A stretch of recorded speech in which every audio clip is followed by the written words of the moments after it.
Mas será que eu preciso saber tudo do Python, estar extremamente avançado para eu conseguir me tornar um bom analista de dados?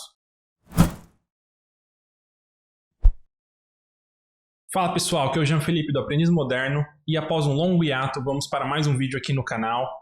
Para quem não me conhece, eu trabalho há mais de 8 anos com análise de dados, já trabalhei em diversos países, atualmente moro na Holanda.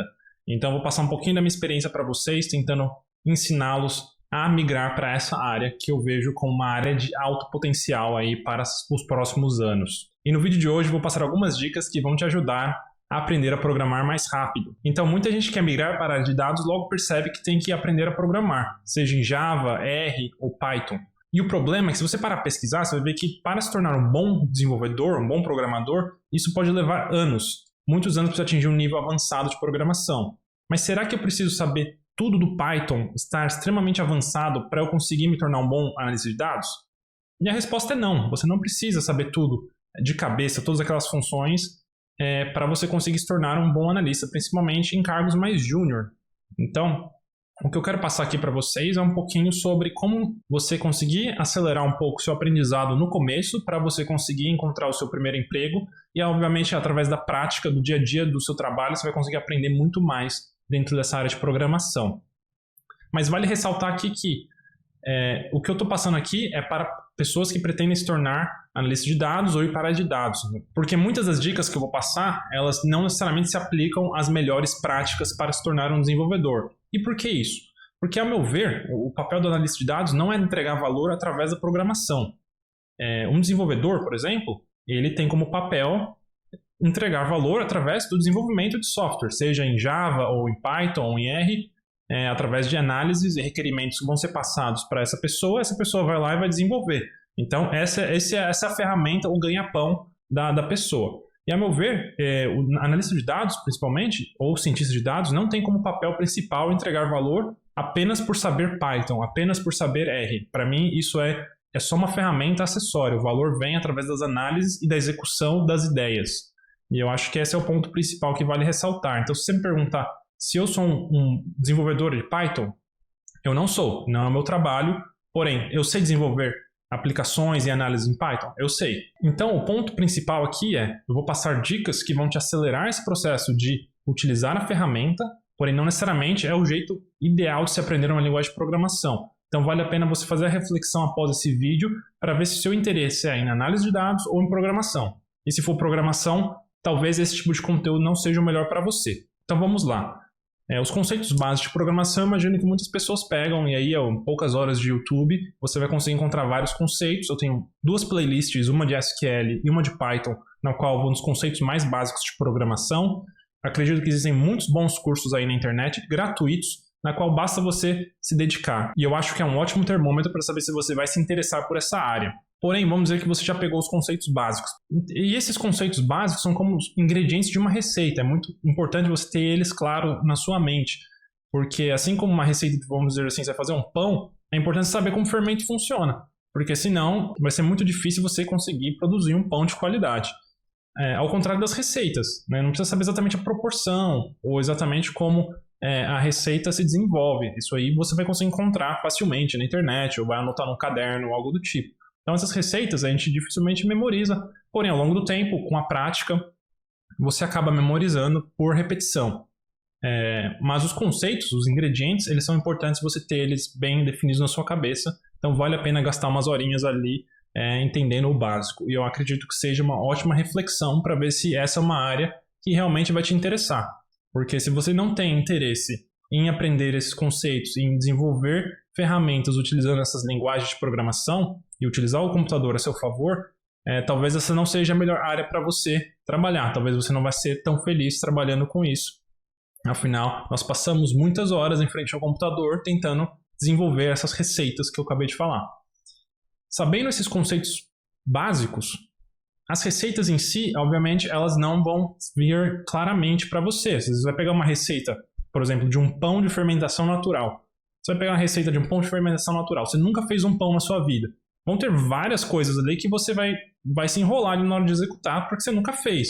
Vão ter vários detalhezinhos que às vezes não estão escritos na receita, mas ali no dia a dia você vai acabar pegando e vai ter que se virar. E ali começa a engasgar um pouco. E isso não tem problema algum.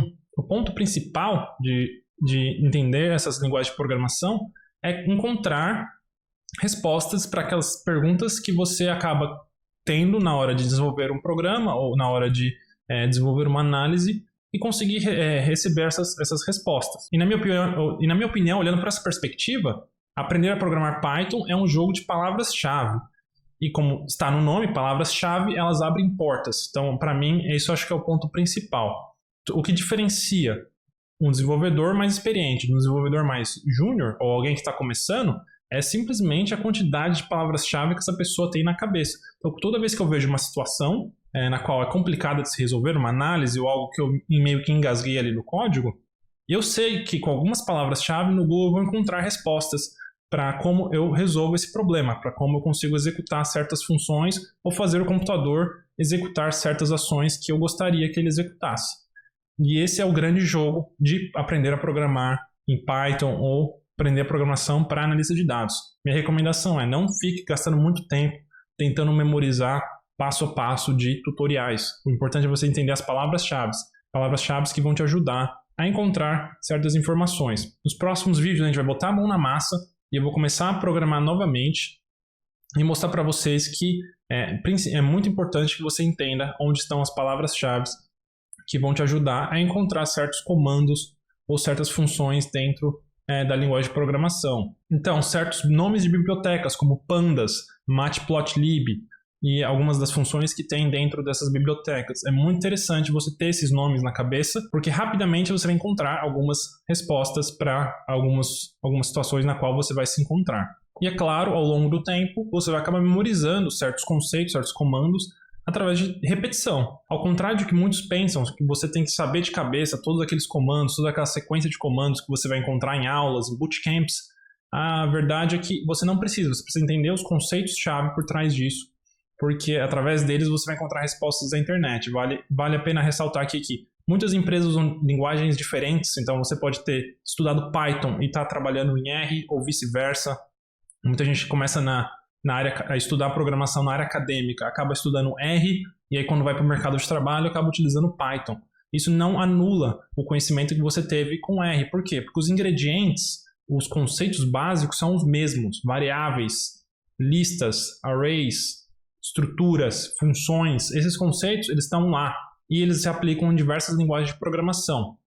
A diferença é na sintaxe, no jeito que você vai estruturar essas informações, os nomes das bibliotecas, esses tipos de palavra-chave que vão te ajudar a encontrar a maneira correta de se programar dentro daquela linguagem de programação. E além disso, vale ressaltar que essas linguagens estão constantemente evoluindo. O Python já está na sua versão 3, então tem muitas coisas novas que foram adicionadas, muitas coisas antigas foram removidas, então memorizar um certo comando, o próprio comando básico, print, no Python 2 ele é escrito de uma forma e no Python 3 ele é escrito de outra forma.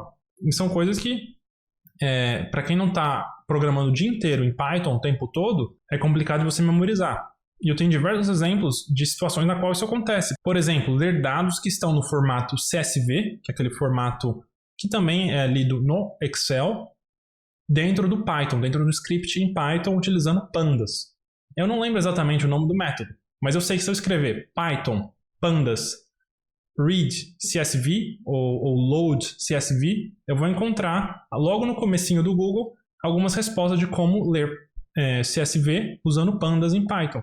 E lá vai estar o comando, certinho, que, para ser sincero, eu nem lembro de cabeça, porque eu não uso tanto o Python hoje em dia, eu uso mais Spark, que é uma linguagem voltada para Big Data, para grandes bases de dados.